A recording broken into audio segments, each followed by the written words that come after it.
Today is March 4th, 2021. This is the revised Venerable Tank Killer. Yes, that is a toilet float on the nose cone. This is the Air Force version. It is flying on a B-64 engine. Winds are light, line is clear, sky is clear. We are launching 5, 4, 3, 2, 1. Arrow, straight boost, no rotation at all. Pop. Great chute. Just a beautiful flight. All right. This may be a good one to put a camera on because it doesn't put a camera on the rocket because it doesn't rotate. I mean, it's just floating down to me.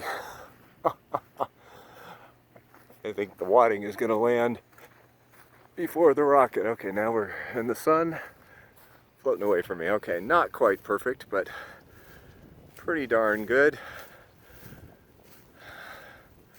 I am glad it's a windless day.